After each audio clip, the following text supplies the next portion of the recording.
John Kennedy leaned into the microphone, smiled the way people do right before saying something devastating, and told Jamie Raskin that lecturing the country about accountability while dodging uncomfortable facts was like giving a sermon on honesty with your fingers crossed behind your back.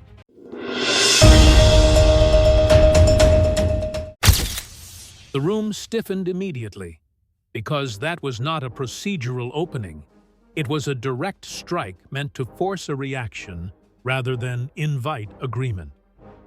Kennedy's voice stayed calm, almost friendly, which made the words land harder, because nothing unsettles a confident witness faster than criticism delivered without anger.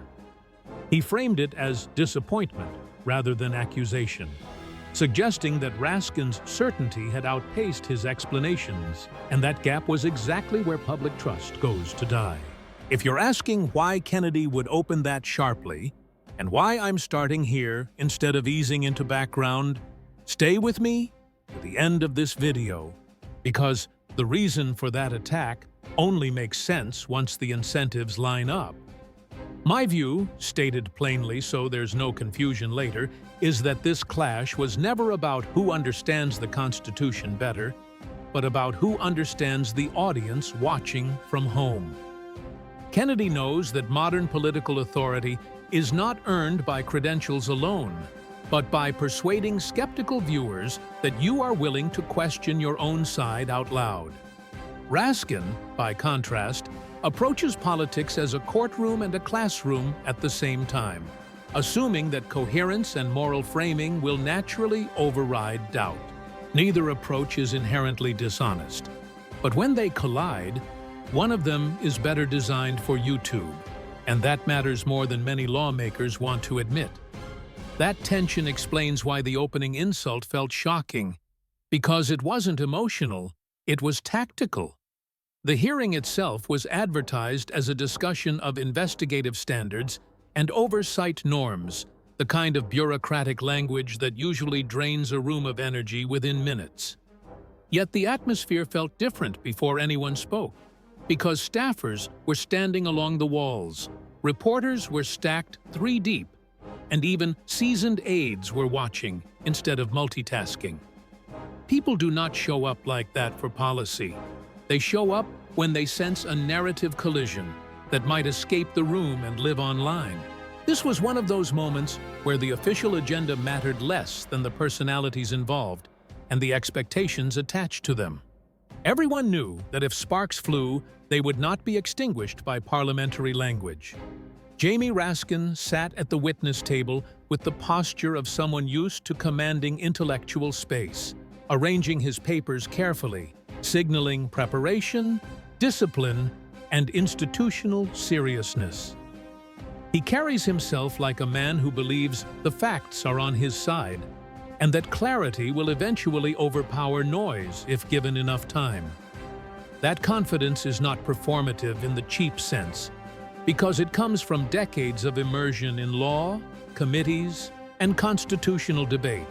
But confidence has a shadow side, especially in public hearings, where it can read as dismissal rather than authority. That is the risk Raskin walked into without fully acknowledging it. John Kennedy, meanwhile, looked like he was waiting for a delayed flight rather than a confrontation, scribbling on a legal pad and slouching in a way that invited underestimation.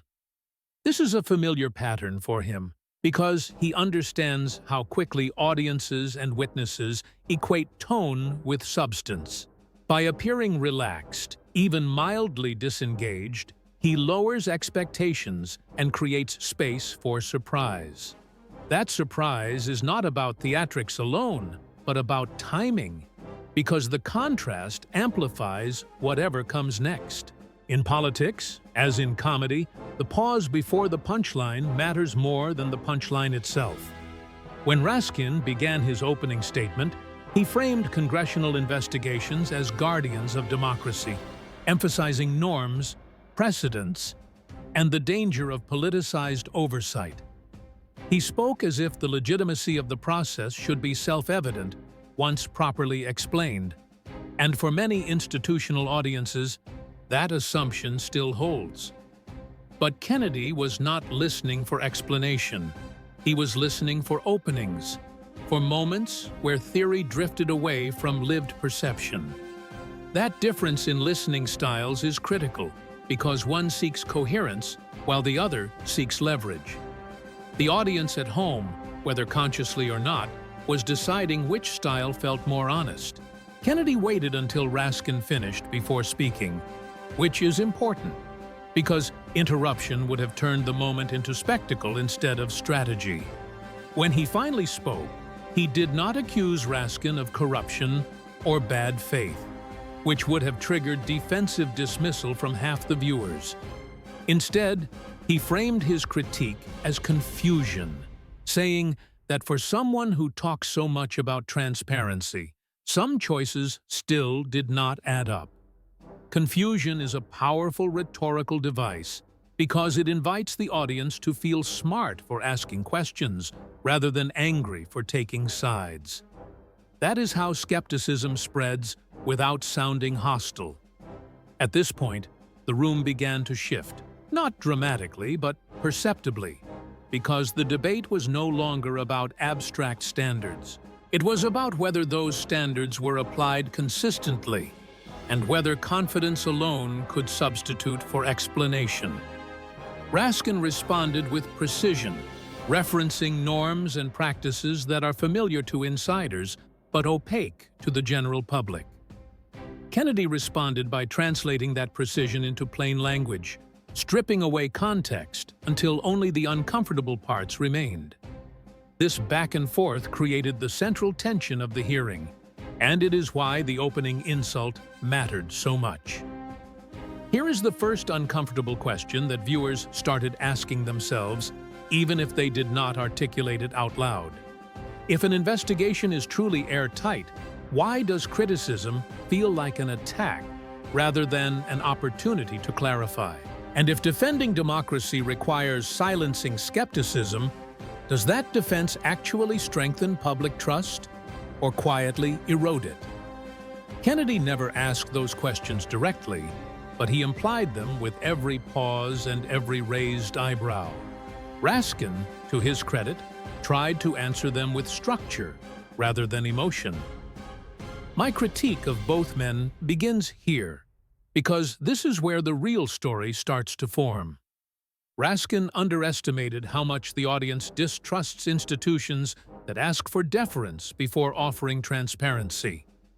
Kennedy, on the other hand, risked reducing complex constitutional debates into digestible doubts that travel faster than nuance ever will.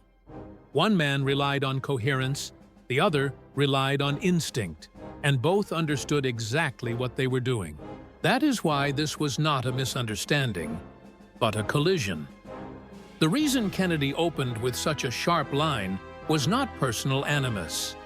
Despite how it may have sounded to casual viewers, it was a signal to the audience that he was not there to play along with institutional choreography. By attacking first, he framed the rest of the exchange as a response rather than an initiation. That framing matters enormously in viral political content, because audiences remember who started it more than who explained it best. Kennedy seized that advantage in the first 15 seconds. As the cameras rolled and the audience settled into the rhythm of the exchange, something subtle but important happened. Viewers stopped evaluating the arguments as legal propositions and started evaluating the men as storytellers, who sounded like they were protecting something and who sounded like they were exposing something. That shift is dangerous for institutions and irresistible for politicians who understand media incentives. It is also the foundation for everything that followed. So when people later ask why John Kennedy criticized Jamie Raskin so sharply at the outset, the answer is not that he lost his temper or sought cheap applause. He did it because he understood that in modern political theater, the opening frame often decides the verdict before the evidence is even discussed. Raskin walked in expecting a seminar. Kennedy walked in expecting a narrative fight, and those expectations shaped every word that followed. If you want to understand how that clash unfolded and why it resonated far beyond the hearing room, you have to follow the sequence all the way through. Because only then does it become clear who was arguing law, who was arguing perception, and why that distinction matters more than ever. Once the opening exchange settled and the initial shock wore off, the real structure of the confrontation began to reveal itself, because this was no longer about a single sharp remark, but about two competing logics grinding against each other in public. Jamie Raskin approached the hearing as if legitimacy flows from coherence, assuming that if the argument is internally consistent and grounded in precedent, the audience will eventually accept it. John Kennedy approached the same moment as if legitimacy flows from suspicion, believing that the audience trusts questions more than answers and doubts more than declarations. That difference explains why the opening insult was not followed by chaos, but by a slow tightening of pressure. Both men understood that escalation would not come from volume, but from framing. Raskin leaned into what he knows best, which is narrative order, because order is comforting when institutions feel unstable.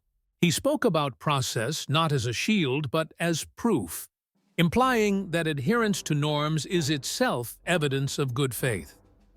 From his perspective, questioning the investigation was not skepticism, but an attempt to delegitimize oversight entirely.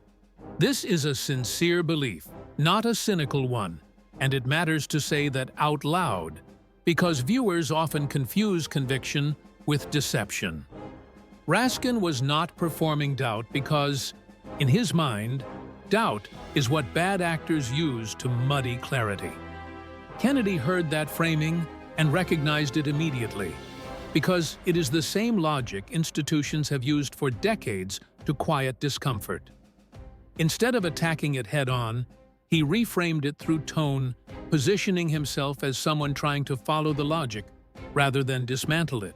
This is a subtle but powerful move, because it forces the speaker to either simplify or sound evasive. Kennedy's questions were not technically complex, but they were emotionally precise, designed to mirror how an average viewer would process the information. That mirroring is what makes his style effective, and also what makes critics accuse him of oversimplification. The audience at home was not parsing legal doctrine, they were watching body language, pacing, and confidence under pressure. They noticed that Raskin spoke in paragraphs, while Kennedy spoke in pauses. They noticed that Raskin answered questions by widening the frame, while Kennedy narrowed it until only one issue remained. Neither approach is inherently dishonest, but one is more compatible with short attention spans and algorithmic amplification. This is the part of politics that rarely gets acknowledged in hearings but dominates their aftermath online. Here is where the debate quietly shifted from law to psychology, even if neither man named it explicitly. Raskin's authority depends on trust in institutions, while Kennedy's authority depends on distrust of them. That does not mean Kennedy rejects institutions outright, but it means he treats skepticism as a civic virtue rather than a threat. Raskin treats skepticism as something that must be managed carefully, because unchecked doubt can hollow out democratic norms. These are not trivial disagreements. They are competing philosophies of governance. Kennedy began to circle back to the idea of accountability, but he did so without adopting Raskin's language. Instead of talking about norms, he talked about expectations, which is a word that resonates more clearly with non-experts. He implied that when institutions ask for trust, they also inherit a burden to explain themselves in ways that feel accessible. Raskin responded by defending complexity, arguing that oversimplification can distort reality just as much as bad faith. That exchange highlighted a dilemma that modern democracies have not resolved. If political processes are too complex to explain simply, do they risk alienating the public they are meant to serve? If they are simplified too aggressively, do they risk becoming caricatures that invite manipulation? Kennedy leaned toward the first concern, while Raskin leaned toward the second. The audience was left to decide which risk felt more dangerous in the current climate. That decision is rarely rational, but it is always consequential. At this stage, some viewers began asking a quiet but important question that never appears in official transcripts. Why does Raskin sound like he is protecting a system, while Kennedy sounds like he is protecting people from a system? That perception may be unfair, but perception is the currency of political storytelling. Kennedy understands this instinctively, which is why he keeps his questions grounded in lived experience rather than abstract standards. Raskin understands it intellectually, but he resists leaning into it because he fears where it leads. My own assessment is that this resistance is both principled and risky. Principled because institutions cannot function if every explanation is reduced to sound bites. Risky because audiences who feel talked down to will eventually stop listening altogether. Kennedy exploits that tension by positioning himself as the translator, even when translation inevitably trims nuance. That is not a moral judgment, it is a strategic observation. As the exchange continued, the humor became sharper but more controlled, functioning as a pressure valve rather than a distraction. Kennedy's jokes were not random. They were timed to break moments of abstraction and pull the conversation back to earth. Raskin rarely joked, which reinforced his seriousness, but also created contrast that favored Kennedy's rhythm. The laughter in the room was not about comedy, it was about relief, because humor releases tension that formal language often builds. This is why jokes in political hearings are never just jokes. Another controversial question started circulating silently among viewers who had no loyalty to either man. If humor makes hard questions easier to hear, should it be dismissed as unserious? And if seriousness makes explanations harder to digest, does it become a liability rather than a virtue? Kennedy implicitly argued the former, while Raskin embodied the latter. The clash was not accidental, it was structural. Raskin attempted to reclaim the frame by returning to intent, emphasizing that investigations are conducted to protect democracy, not punish individuals. Kennedy responded by emphasizing outcomes, suggesting that intent does not erase the impact of decisions on public trust. This is one of the oldest debates in political ethics, and it surfaced here without either man naming it explicitly. Raskin's position assumes good faith as a starting point, while Kennedy's position demands verification regardless of motive. Both positions can coexist in theory, but they collide in practice. At this point, the audience was no longer asking who was smarter or who had better credentials. They were asking who was more willing to tolerate discomfort in pursuit of clarity. Kennedy seemed comfortable letting questions hang, even if they unsettled allies. Raskin seemed committed to resolving questions quickly, even if resolution required abstraction. That contrast defined the emotional arc of the hearing. The opening insult now looked less like a cheap shot and more like a declaration of method. Kennedy was telling the audience from the first moment that he would not defer to expertise without interrogation. Raskin was telling the audience through his responses that interrogation must respect institutional boundaries. Neither message is inherently extreme, but the order in which they are delivered matters. Kennedy spoke first, and that gave him control of the narrative tempo. By the end of this phase of the exchange, the hearing had quietly transformed into something else entirely. It was no longer a discussion about oversight standards, but a referendum on how Americans want power to explain itself. Do they want reassurance through structure or reassurance through skepticism? Do they trust systems more when they are defended or when they are questioned. Those questions lingered in the air, unanswered, and they set the stage for what came next. As the exchange moved deeper, the tension no longer came from what was being said out loud, but from what both men were clearly signaling beneath the surface. John Kennedy was no longer simply questioning procedures, he was questioning the emotional contract between institutions and the public.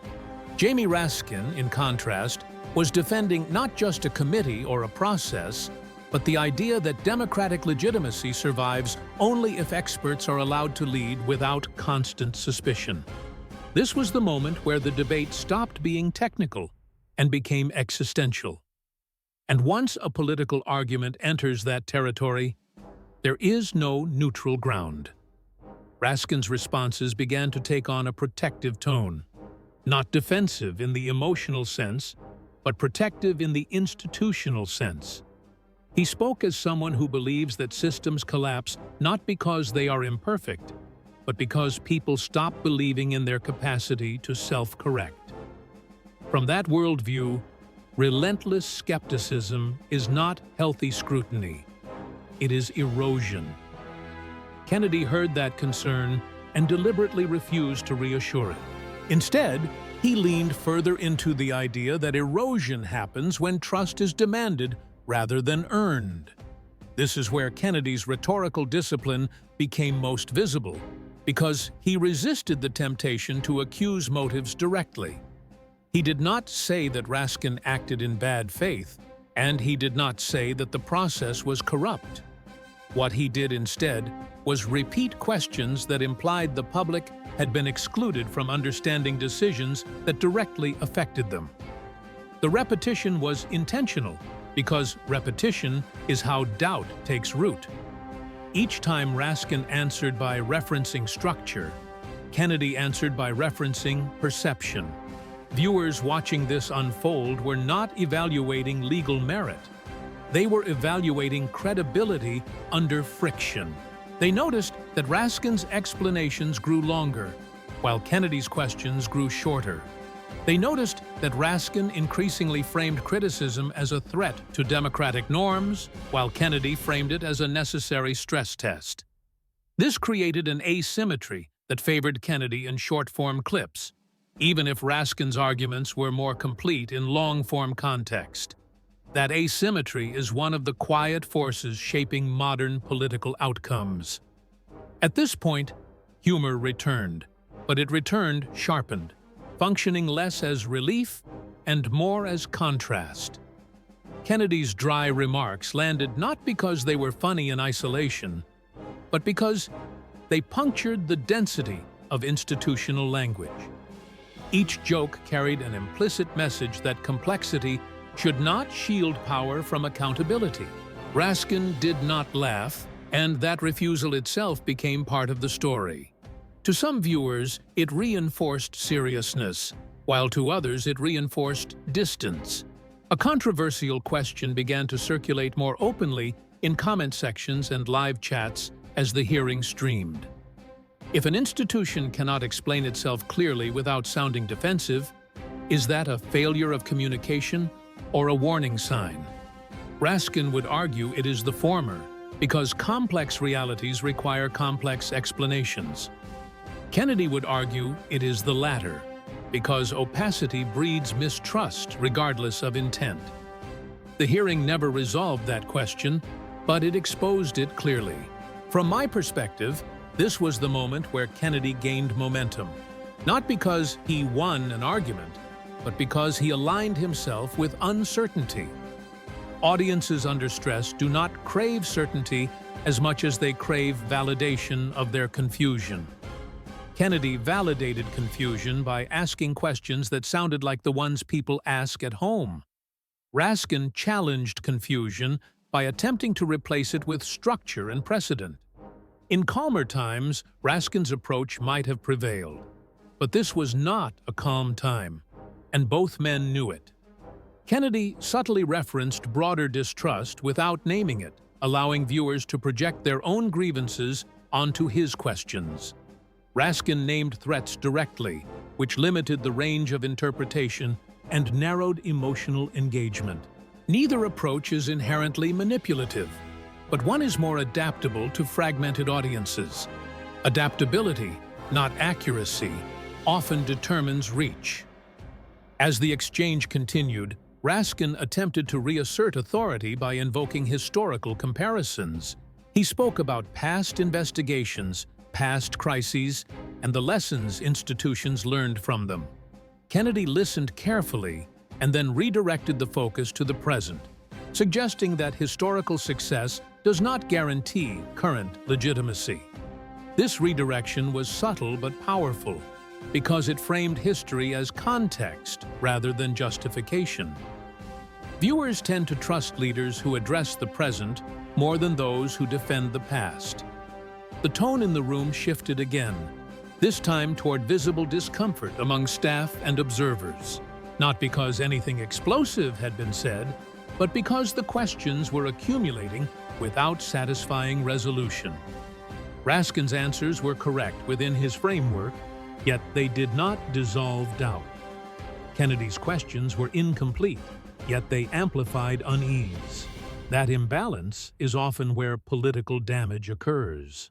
Another layer of humor surfaced, this time through understatement rather than punchlines. Kennedy described complex procedural decisions as things that might look odd from the outside, a phrase that downplayed gravity while highlighting disconnect. Raskin responded by explaining why appearances can be misleading, which unintentionally reinforced the idea that insiders see what outsiders cannot. That distinction is toxic in moments of low trust. Even when accurate, it sounds exclusionary. The audience reaction began to polarize more clearly at this stage. Supporters of Raskin appreciated his refusal to concede rhetorical ground, seeing it as principled resistance to populist framing. Supporters of Kennedy appreciated his refusal to be impressed by credentials, seeing it as democratic humility. Undecided viewers tended to drift toward Kennedy, not because they agreed with him, but because he made space for their doubts.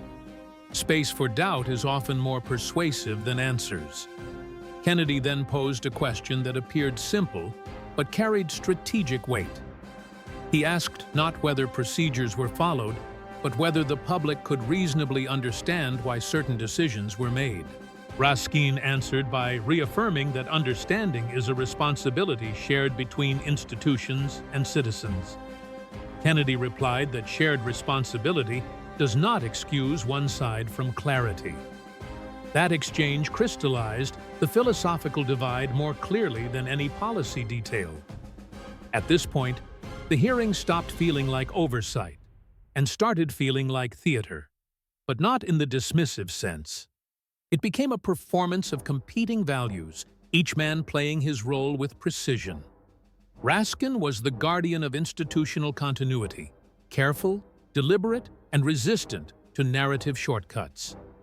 Kennedy was the challenger of institutional comfort, probing, skeptical, and intentionally unsatisfied. The audience was left to choose which role felt more necessary. It is important to note that Kennedy did not present himself as anti-institutional. He framed his skepticism as loyalty to the idea that institutions must earn trust repeatedly, not inherit it permanently. Raskin framed his defense as loyalty to the idea that institutions collapse when every action is assumed suspect. These positions are not mutually exclusive in theory, but they rarely coexist peacefully in public debate.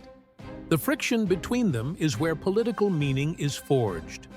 One thing became unmistakably clear. The argument was no longer about one committee, one investigation, or one set of procedures. It was about whether authority flows downward from expertise or upward from consent. Kennedy was betting on the latter, Raskin on the former. And the audience, knowingly or not, was being asked to cast a vote long before any election.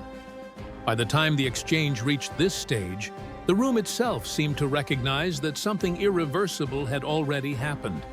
This was no longer a discussion that could be neatly wrapped up by closing statements, or procedural formalities. The audience was not waiting for answers anymore. They were watching for fractures. John Kennedy understood that the next move was not about pressing harder, but about letting pressure do its own work. Jamie Raskin understood something equally important, which was that conceding even an inch now would reshape the entire narrative. Raskin responded by tightening his language, moving away from explanation and toward assertion. He spoke with a firmness that signaled confidence, but also finality, as if to say that certain questions should not be endlessly revisited. From his perspective, endless interrogation risks turning governance into paralysis. Kennedy did not challenge that premise directly, but he challenged the assumption that closure can be declared unilaterally. That distinction mattered because it framed authority as something negotiated rather than proclaimed. At this point, Kennedy began using silence as a tool more effectively than speech.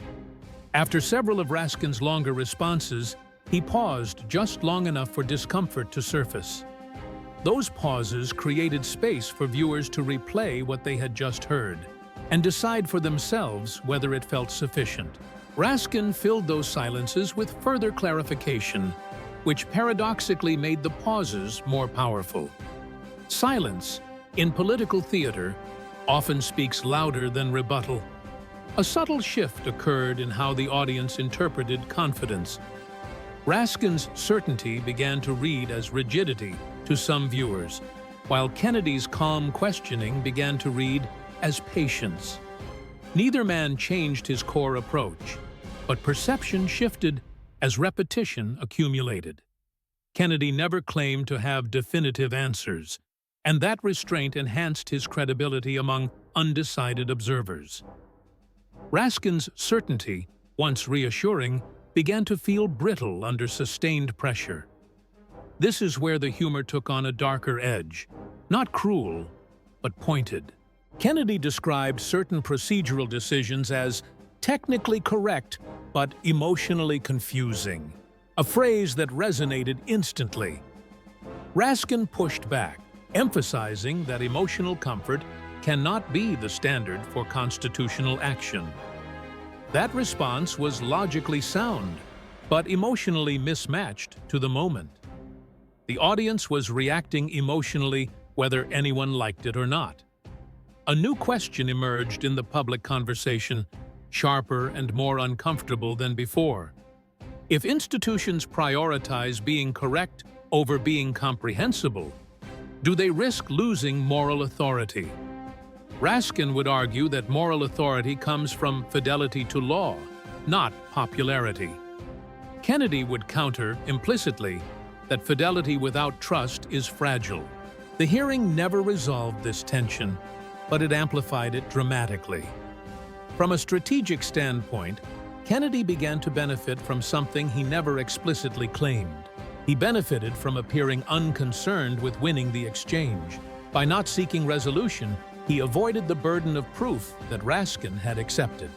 Raskin was defending something concrete, while Kennedy was interrogating something abstract. That asymmetry favored the interrogator. Observers in the room began to shift their attention, not to the substance of each answer, but to the rhythm of the exchange. Raskin spoke like someone managing risk, careful not to create openings that could be misused later. Kennedy spoke like someone comfortable creating openings and seeing where they led. Risk management is rational, but it rarely feels inspiring. Exploration, even when incomplete, often does. This dynamic produced one of the most controversial moments of the hearing, even though it contained no dramatic confrontation. Kennedy asked whether any decisions made during the investigation could be reasonably misunderstood by the public. Raskin answered that misunderstanding is inevitable in complex matters and cannot be avoided entirely. Kennedy followed by asking whether inevitability absolves responsibility. That question landed heavily because it shifted the burden back to the institution. The exchange exposed a philosophical divide that goes far beyond these two men. Raskin represented a tradition that sees stability as the highest democratic good. Kennedy represented a tradition that sees contestation as essential to legitimacy. Stability resists disruption, while contestation invites it. Democracies require both, but they rarely agree on timing. As tension continued to build, Kennedy's earlier opening insult began to feel less like provocation and more like framing. He had defined the encounter as one where expertise would be questioned, not deferred to. Raskin had accepted that frame by responding within it, rather than rejecting it outright. Once that happened, the burden shifted permanently. From that moment on, every answer was evaluated against public expectation, not institutional norm. The audience response reflected this shift in real time. Online reactions began to emphasize phrases rather than arguments, isolating moments that captured the emotional core of the exchange. Raskin's careful explanations were harder to clip, while Kennedy's questions translated cleanly into short segments. This is not a reflection of quality, but of compatibility with digital consumption. Politics today is shaped as much by format as by content. Kennedy appeared increasingly aware of this reality and adjusted subtly without changing substance. He allowed moments to breathe, knowing they would be replayed later. Raskin focused on coherence in the room, prioritizing accuracy over virality. Both strategies are defensible, but they compete in the same ecosystem. Only one tends to dominate after the hearing ends. From my vantage point, this was the phase where Raskin's strengths became liabilities. His commitment to nuance and institutional defense, admirable in principle, struggled against an audience primed for skepticism. Kennedy's restraint, which could be criticized as evasive, read as humility. This inversion is not fair, but fairness is not the metric audiences use in political storytelling. They use resonance. By the time the hearing reached its later phase, the consequences of the exchange had already begun spilling beyond the room, long before anyone formally acknowledged it. Staffers were checking their phones more often, not for instructions, but for reactions, because the narrative was now forming elsewhere. John Kennedy understood this instinctively and adjusted nothing, which paradoxically made his posture feel more confident. Jamie Raskin understood it as well, but his responsibility tied him to the room rather than the ripple effects. That difference would matter more after the cameras stopped rolling than during the hearing itself.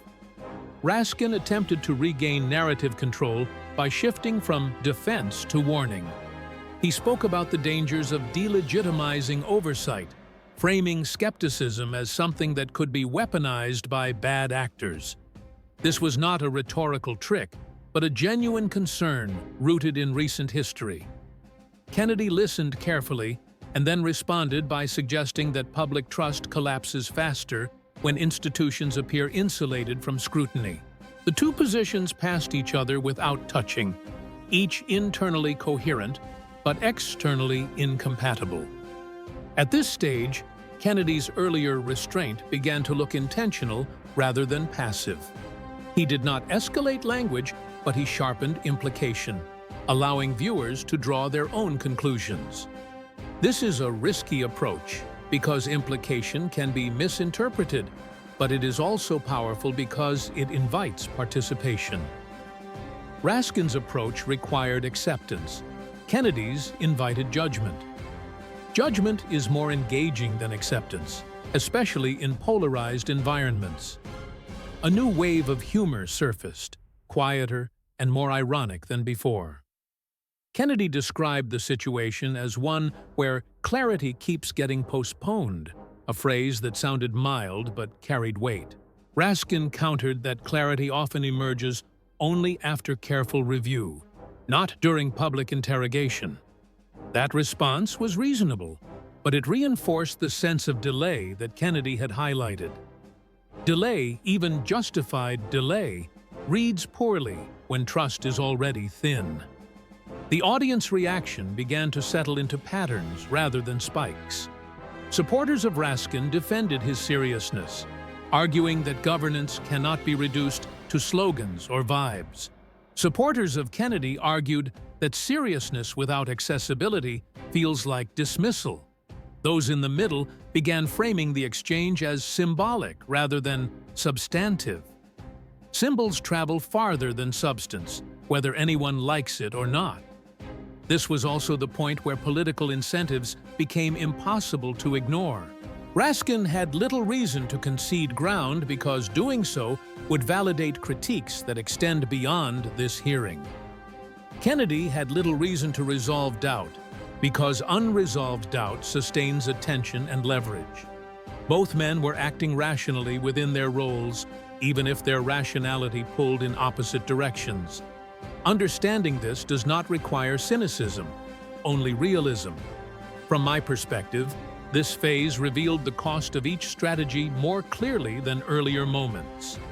Raskin's cost was appearing increasingly isolated within a system he was defending.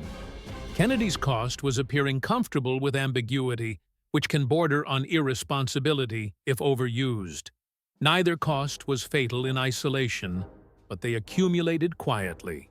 Accumulation, not confrontation, is what shapes reputations over time. The hearing now functioned less as a debate and more as a mirror. Viewers saw reflected back their own relationship to authority, skepticism, and trust. Those who feel protected by institutions gravitated toward Raskin's arguments. Those who feel overlooked or misunderstood gravitated toward Kennedy's posture. Neither response was irrational, and that is what made the split durable. Kennedy began referencing the idea of accountability as an ongoing process rather than a completed task.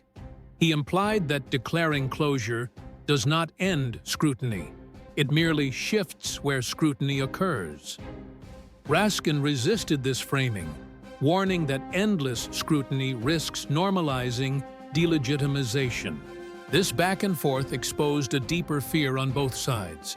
Raskin feared collapse through erosion. Kennedy feared collapse through complacency. The audience could sense that both fears were real, even if they prioritized one over the other. That recognition softened the tone slightly, even as disagreement remained sharp. Kennedy did not press harder, and Raskin did not retreat further. They settled into a tense equilibrium, each holding ground without advancing. Equilibrium, however, rarely satisfies an audience primed for resolution. This is where the political aftermath truly began to take shape. Clips circulating online focused almost exclusively on Kennedy's questions, not Raskin's answers. That imbalance was not orchestrated by either man, but it favored Kennedy nonetheless. Raskin's arguments required continuity, while Kennedy's moments thrived in isolation. Isolation is how narratives survive outside their original context. The hearing felt less like a clash and more like a forecast. It forecasted how similar debates would unfold in the future, with expertise under pressure and skepticism rewarded. It forecasted a media environment that amplifies doubt faster than explanation. And it forecasted a political culture where winning is less about persuasion and more about resonance. Both men were aware of this, even if they reacted differently. The room itself seemed to exhale slightly, as if everyone understood that the most consequential part of the event had already happened. Nothing left to be said would fundamentally change the impression that had formed. Raskin had defended the integrity of a system, and Kennedy had challenged the comfort of that defense. The audience had chosen what to take with them. What remained was not resolution, but momentum, and momentum rarely moves in neutral directions.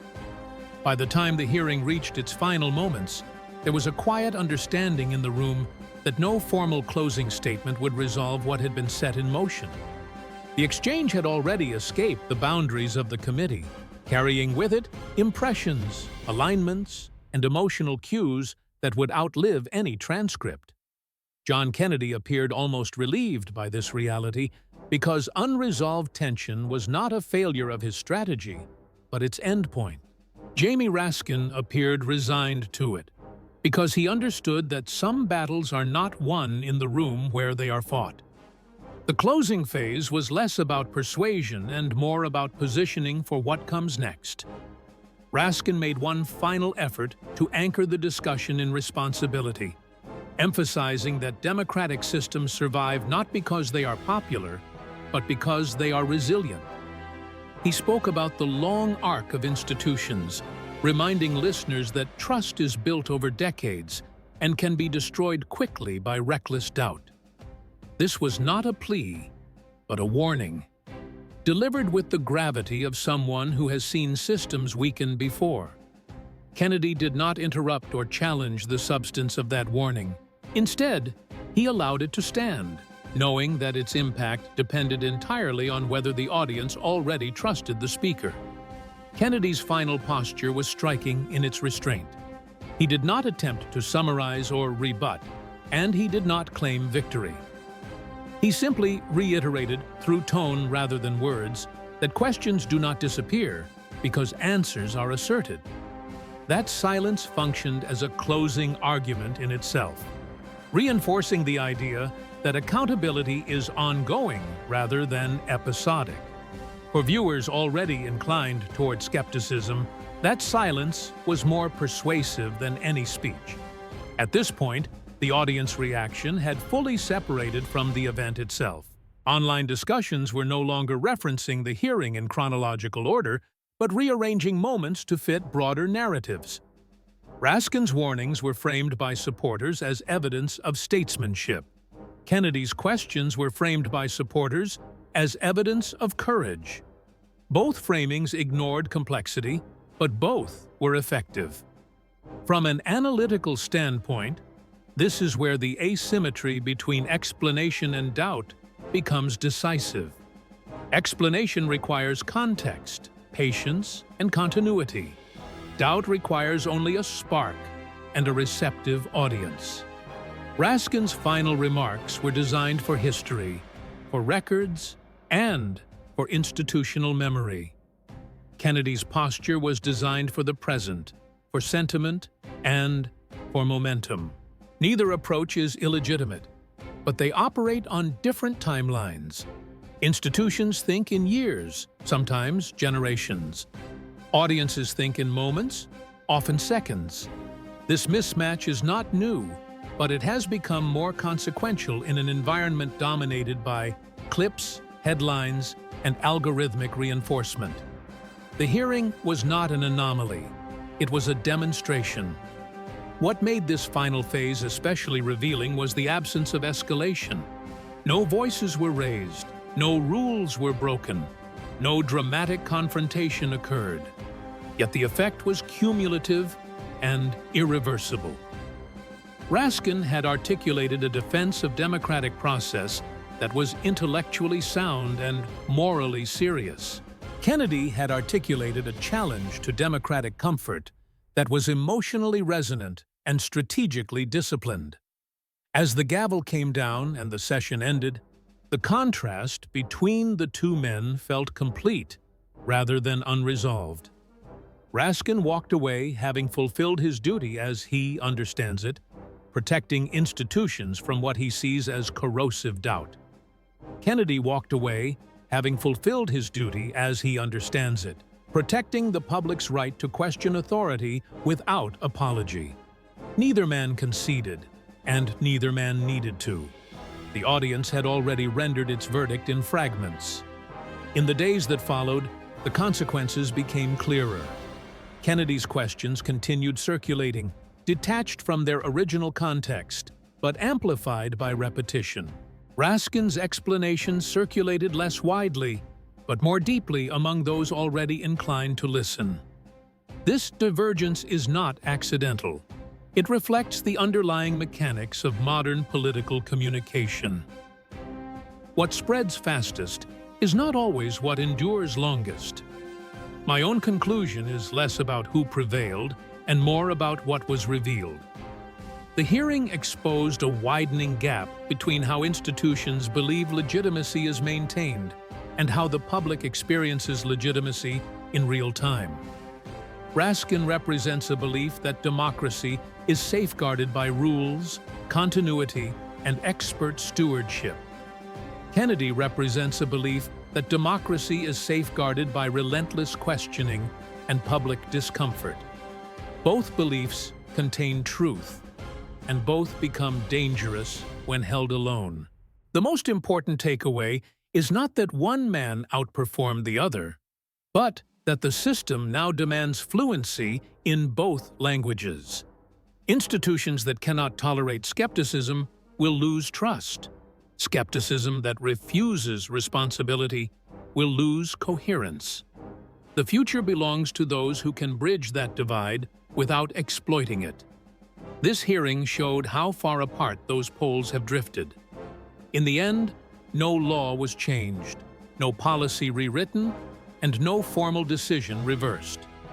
Yet something shifted all the same. The public was reminded that power must explain itself, and institutions were reminded that explanation is no longer enough. That tension will define many hearings to come, and the exchange between John Kennedy and Jamie Raskin will be remembered not for what it decided, but for what it exposed.